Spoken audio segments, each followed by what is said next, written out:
10 people coming? All right, we'll go.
Thank you, Diana. That was beautiful.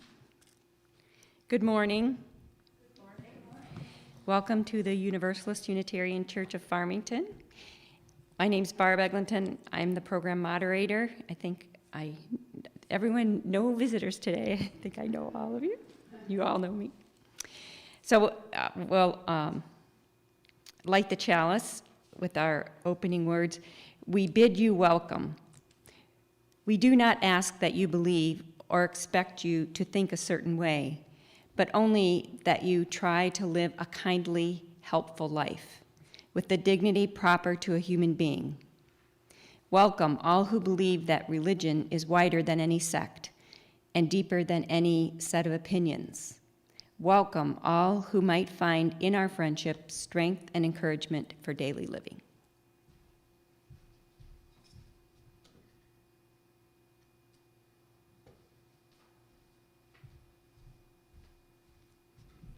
So Reverend Glenn is out of the pulpit today, and Margaret, Sullivan, and I will be leading you through a couple meditations. So we're very excited about that.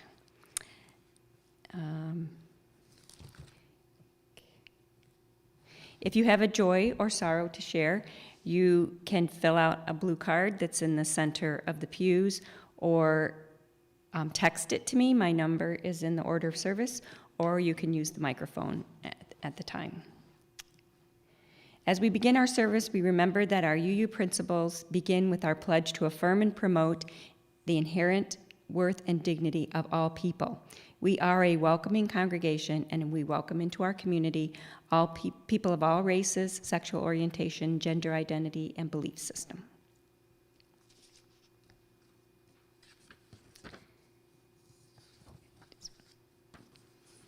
We have one announcement that I know of. Our next Chalice Circle discussion will be tomorrow evening here at 6:30 in the Marge Brown Room. And the topic will be religion, belief, faith, and trust. And all are welcome, whether you've attended in the past or not. Are there any other announcements? Okay. Join with me to recite our mission. We seek answers everywhere, include everyone, and live with compassion. So it is an honor this morning to share with you meditation. Meditation has been practiced for thousands of years. It was originally meant to deepen understanding of the sacred and mystical forces of life. These days, meditation is commonly used for relaxation and stress reduction. Meditation is considered a type of mind-body complementary medicine. It can produce a deep state of relaxation and a tranquil mind. Meditation can give you a sense of calm, peace, and balance that can benefit you both emotionally and physically. These benefits don't end when your meditation stops. Personally, I find that regardless of how successful my morning meditation session was, I usually feel the benefits throughout the day. The benefits that I feel are that I have more patience for myself and others, I'm a better listener, I take my time with important tasks, and I usually have a better outcome. The emotional benefits seen from research are gaining a new perspective on a stressful situation, building skills to manage your stress, increasing self-awareness, focusing on the present, reducing negative emotions, increasing imagination and creativity, increasing patience and tolerance. Much of the stress that we feel in our lives comes from the stories that we tell ourselves. Stories about who we are, like negative thinking. Stories about how we were wronged. Stories about what we have to do. Stories about what we need or want. In these stories is judgment. Judgment usually about ourselves. The Buddhists call this me-making. Relaxing our judgment can alleviate stress. The meditation that I will lead us through is designed to relax judgment. In addition to decreasing stress, meditation might also be useful to relieve a medical condition, especially one that's worsened by stress.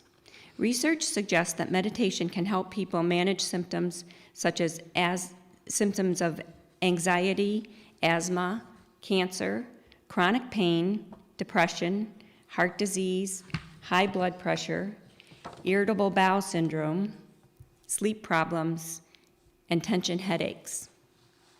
Meditation isn't a replacement for traditional medicine, but it may be a useful addition to your existing treatments. There are many types of meditation. You can sit in silence and focus on your breath. You can listen to soft music. You can do a slow walking meditation. You can do chanting or mantra, such as what Margaret is going to lead us through. My go-to style is to listen to a guided meditation on an app on my phone. The meditation that I'm going to lead us through today is called Choiceless Awareness. In Choiceless Awareness, instead of trying to clear your mind of thoughts, you let your attention be open and aware of everything that's happening. Be aware of how something arises and passes away. Initially, follow the rising and passing of each sound like a surfer would wait for the next wave. And that would be the first step, and then as you get more comfortable with that, continue by just being and letting the sounds arise and pass away like a dandelion fuzz would in the wind. The difference between the surfer is there's anticipation with the waiting of the next thing, but with the dandelion fuzz, there is no expectation and no judgment. You're just being carried by whatever comes up. So that is kind of a step in the progression. The key is not to judge, only to observe. It can help to silently think to yourself. If your mind starts to wander, there is thinking, rather than, I'm thinking, take the me out of it. Take the me making out of it.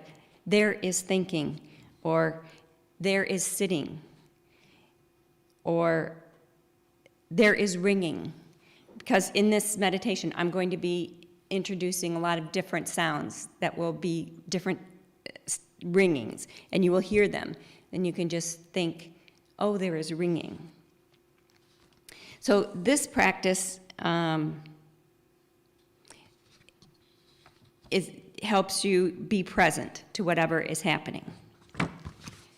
I won't be providing any narrative. It will just be silence and some ringing that you will hear coming, rising and passing away. And this arising and passing away is not unlike stress in our life. We are never in a constant state of stress. Stress rises and it passes away. And it's good to remember that I'm not going to be, this is not going to be forever. This will pass away. One of my mother's favorite sayings was, "This too shall pass." And so that if we remember that, it's easier to handle stress sometimes.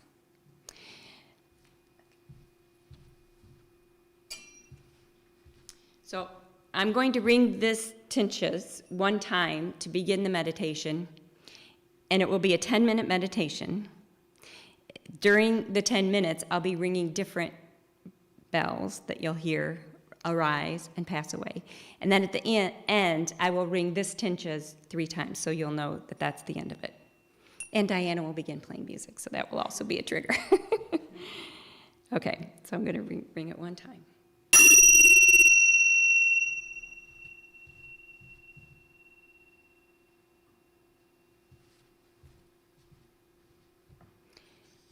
Get comfortable in your seat.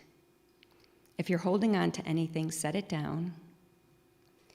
Rest your hands on your thighs.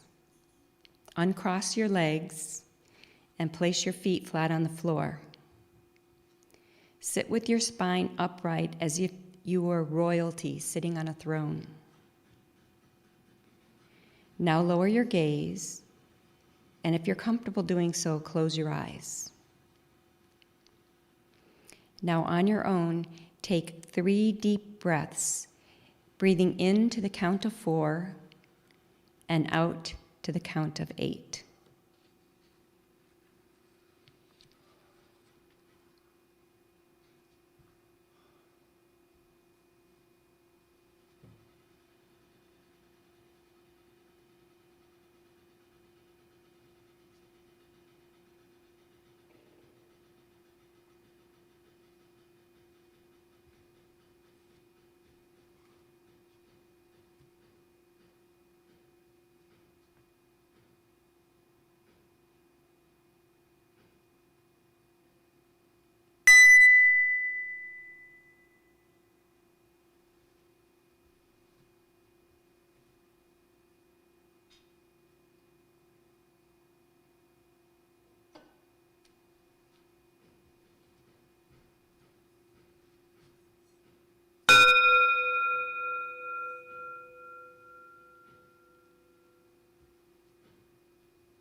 Namaste, everyone.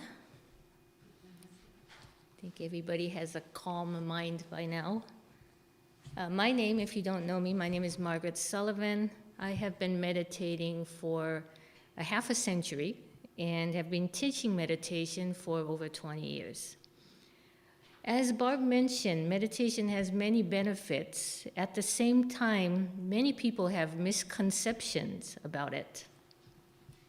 Once I met a man who said he had difficulty making decisions and staying focused, so I invited him to a free meditation class. He declined, saying he finds meditation to be boring and a waste of time. I asked him why he felt that way, if he ever actually tried to meditate before. And he responded that no, he led a very busy life with his family and work and his own hobbies, that he had more important things to do than, I quote, just sit around and do nothing. So that's the way many people see meditation, is that you're just sitting around and doing nothing. When I first started teaching meditation, I broke the hour-long session down into 10 or 15-minute shorter sessions and interjected maybe a little talk or a pause in between so that people could, to keep it interesting, so that people could stay focused better. But still, I found that it was too difficult for many people. Some people came to class for maybe one or two classes, and then they never came back. One time I had a woman, right when the session began, she was a first-timer. Right after about a couple minutes, she just stood up briskly in the class and started complaining. She said, "Oh, this is ridiculous. What are we doing here? I have no time for this. I'm not having any part of it." So she, not only did she ruin her own experience by complaining like that, she tried to ruin everybody there who was meditating with us by angrily expressing herself loudly as she gathered her possessions and walked out the door. So the thing about that was I felt really bad because she would have been the ideal person who could have benefited from meditation and would have helped her control her anger outbursts. So around that time, I started wondering, well, maybe there's a better way of teaching meditation. So I went to other people's classes, other teachers' classes, to see if maybe they had a better way of teaching. Maybe they had some ideas that I haven't really thought of to teach meditation. One of the places I went to was a Buddhist monastery. And the meditation session, it was another hour session taught by a Buddhist monk. And so I went there to see what it would be like. They had a weekly introduction to meditation class. So I sat way in the back and kind of was there to really observe what they did. And there were about half a dozen people in the room. Most of them were first-time meditators. And right in front, directly in front of me, there were two about college-aged young men sitting. So I was able to observe them the most. So the way it went is, in the first part of the session, the monk gave a talk, about a 15-minute talk on what Buddhism is, what meditation is, and how they wanted to meditate. They had their own particular style, which was they just sat on the ground with their eyes closed, hands on the legs, on the thighs, and just focused on the breath. So if your mind wandered, you came back to the breath. And so after the explanation, the session started. Almost a couple minutes into the session, the man in front of me, the young man, he started to fidget. His knee was going up and down, and his hand on the knee was going sideways. So he was getting pretty nervous. His buddy next to him was not doing much better. He kind of, with his eyes partially opened, I guess he didn't want anyone to see that he was looking around. He partially opened his eyes and started kind of the movement. He was looking around. He was getting kind of nervous as well. A few minutes into the session, he took off his jacket and slowly put it to his side. Then 5 minutes later, he was taking his jacket and putting it back on. And other people in that room did not do much better either. Everybody had some degree of moving around and looking around or doing things with their hands. These two young men constantly looked at their cell phone or their watch, and you could tell that they were not having a good time there. So at the end of the session, the monk asked, he was actually, by the way, the only one who sat there without a single movement during the whole 45-minute or so session.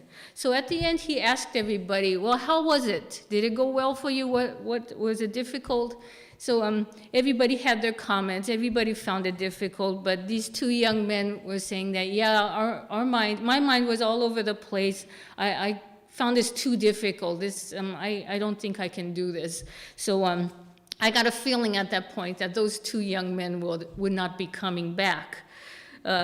So it is kind of difficult. Once you try it, you realize how difficult it is. It seems simple just to focus on your breath, but once you try it, you realize just how difficult it is. And that's why a lot of people give up on meditation, because they think it's too much. And especially in today's world, we really need the meditation. At the same time, it's difficult because people are expected in society to constantly multitask. We're expected to have our mind active at all times and be able to respond to situations at all times. So having a calm mind is even looked down upon in our society. You're supposed to always go, go, go and not stop. And if you, like the man earlier said, if you sit down and do nothing, that's looked down upon. You could be accused of being lazy or dull or unmotivated. In many Asian countries, meditation is taught even to young children. It is a part of their daily life. And I wish that were the case here in the United States, because we could really use it. In addition to the many benefits that Barb mentioned earlier, it helps control issues in modern society, such as ADHD, OCD, PTSD, substance abuse, eating disorders, sleeping disorders, anger issues, paranoia, impatience, and phobias. So over the years, I found that the best way to get someone initiated into meditation is to first teach them how to focus. And this is called dharana in yoga. Dharana means concentration. So what we do is we focus for short periods of time on something interesting, and then start increasing that amount of time. Chanting is very useful for this because it gives the mind something to cling on to. It's kind of like training wheels on the bicycle when you're first learning to ride, or the kickboard that swimmers use when they first learn how to swim. It's no coincidence that many traditions use chanting as part of their spiritual practice. So that is what we're going to try today. We're going to split my session into two short parts. First, we are going to chant out loud together. And as we do so, we'll observe the effects it has on the mind. And then we're going to chant silently, and we'll again observe the effects. We're going to use the primordial sound, the Om sound, as our mantra. And how we do this is we're going to sit with our eyes closed, and then inhale, take a deep breath, and then with our exhale, we'll split the sound into two parts, the O sound and the sound. So when you hear the sound, it's going to create a vibration. That is what we want. So let's try and make the sound once together, just as you are. So take a deep inhale.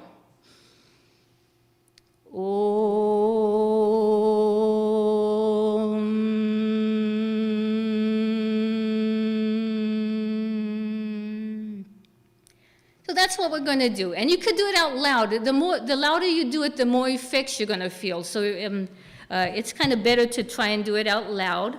And then the second part, we're going to repeat this, but do the sound in the mind, and see if you notice a difference between the two. So we'll get started. So first, sit in an upright position, spine straight, feet flat on the mat, on the ground, and then close your eyes. And we'll begin together. We'll do this for a couple minutes. So take a deep inhale.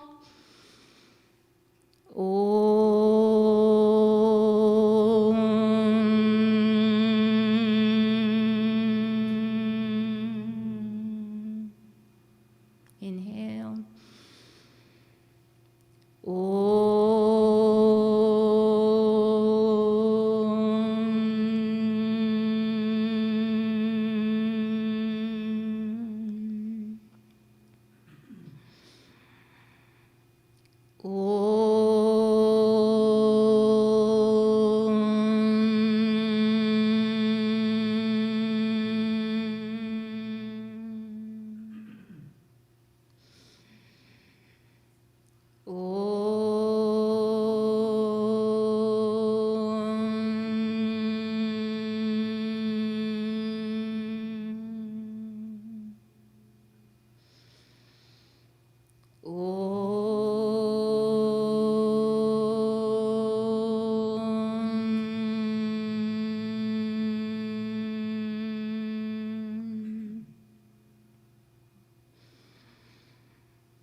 And last one.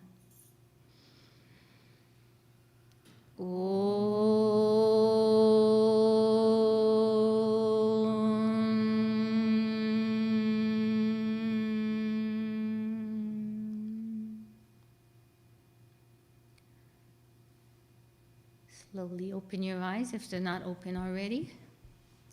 So next we're going to repeat the same thing, except you will be chanting in your mind the same thing. With your exhale, make the Om sound. Okay, when you're ready, begin.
After this breath, do one more, and then slowly open your eyes.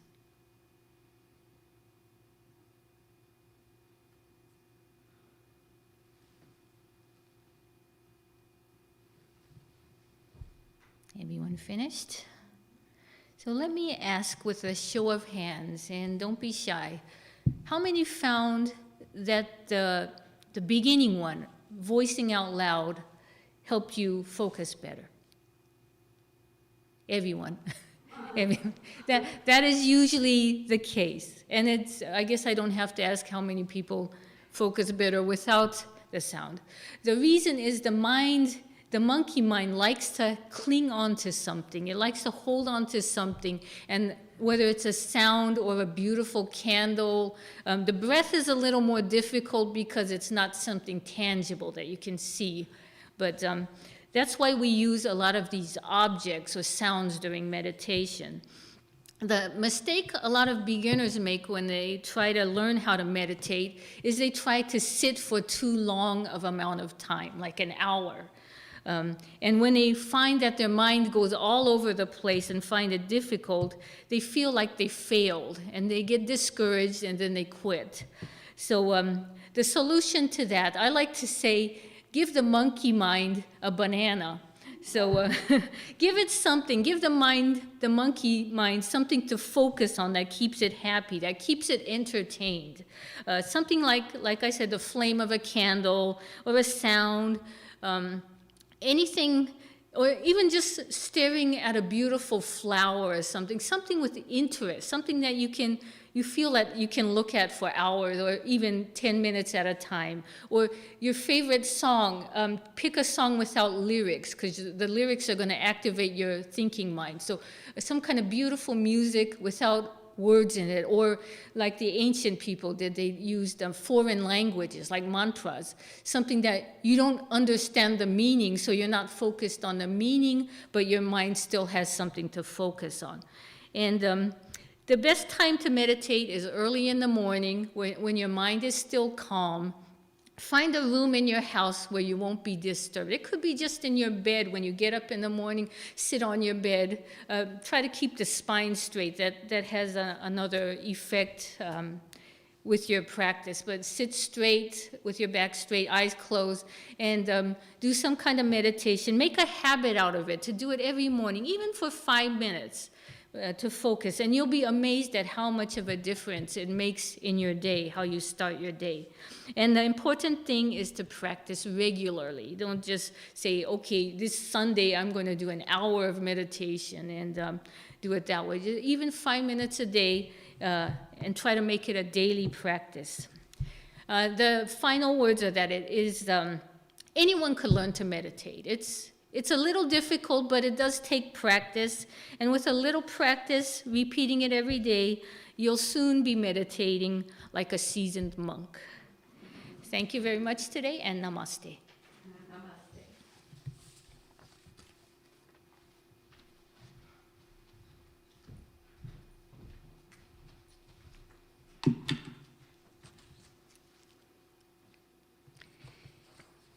We'll take the offering now. Our contributions help to support the mission and vision of our beloved community. The projects and people who are served reside among us as brothers and sisters in one human family.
A perfect heart is one that has known love and loss, joy and sorrow. The perfect heart is one that has been shared. As joys and sorrows of our community are shared, please direct your energy, prayers, and meditations as a gift of compassion and strength.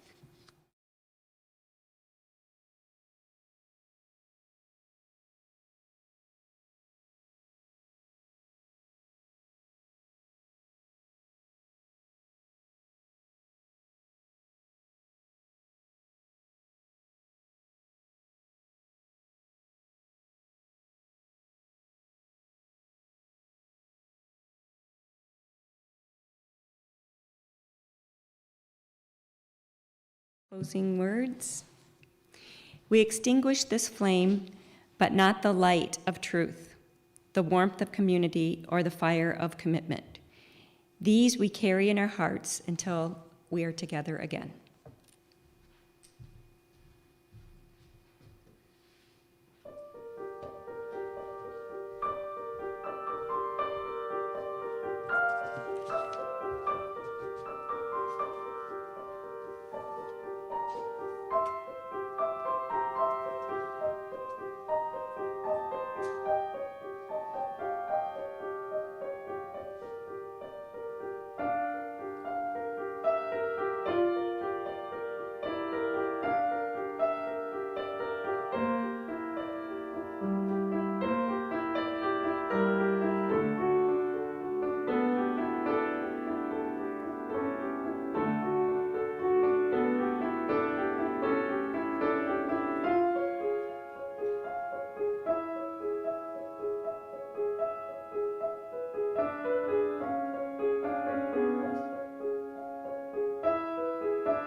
Thank you, Diana. That was beautiful.